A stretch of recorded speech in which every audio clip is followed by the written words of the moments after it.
O sea, él está intranquilo, pero está intranquilo por el ritmo político, pero está muy tranquilo por la economía, no porque crea que va a ir bien, sino básicamente porque a efectos de quedarse en la Moncloa le importa un soberano comino. O sea, aquí la historia, que yo creo que hay gente que está haciendo un análisis que es un poco equivocado, la única preocupación que tiene este señor es continuar ahí, en el sillón, en Moncloa, y le da lo mismo si es con presupuestos, si es sin presupuestos. Le preocupa de no tener presupuestos la deriva política, es decir, él sabe perfectamente que él obtiene voto de varios campos, uno es de su alianza con los nacionalistas, por atraer a determinados colectivo de izquierda y sobre todo por garantizarse con ellos una gobernabilidad. Primer colectivo, que no es que lo obtenga directamente el voto, sino que obtiene la alianza para poder gobernar. El segundo gran colectivo es el voto suyo clásico, que él sabe perfectamente que el socialismo clásico a él lo empieza a detestar y sabe perfectamente que está perdiendo adeptos. De hecho, es posible que uno de los que lo esté ganando sea Ciudadanos.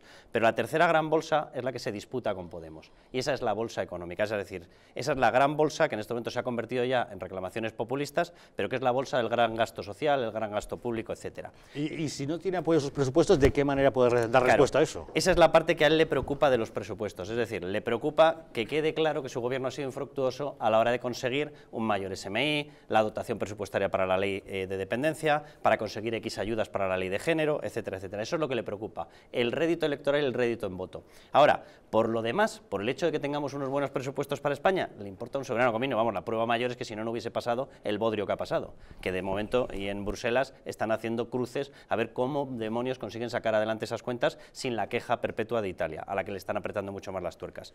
Entonces, lo que él está trasladando en estos momentos es a los propios socios con los cuales tiene que ver si consigue ese apoyo a los presupuestos, es si esto lo estáis utilizando como una mecánica de presión, que sepáis que no van por ahí los tiros. Es decir, a mí la presión vuestra sobre si hay presupuestos o no hay presupuestos no es una cosa que en estos momentos me preocupe en exceso. Sí le preocupa el panorama político, y ahí es donde yo creo que va a depender, o de lo que va a depender de hecho la fecha electoral. Si él ve que es excesivo el auge de Vox y por lo tanto empieza a reactivar una triple alianza, veremos qué es lo que pasa con lo de Ciudadanos, pero bueno, ahí es donde él sí que puede empezar a adelantar las elecciones. Si ve que ese auge, o porque se va cayendo Ciudadanos, o porque Ciudadanos plantea una oposición, que es lo que está pasando en Andalucía, a cerrar un acuerdo a tres bandas, ahí es donde él se va a ver cómodo para prolongar la legislatura. Es decir, que va a tener mucho que ver en esa prolongación o no prolongación de legislatura Ciudadanos. Jesús Ángel, ¿cómo lo ves?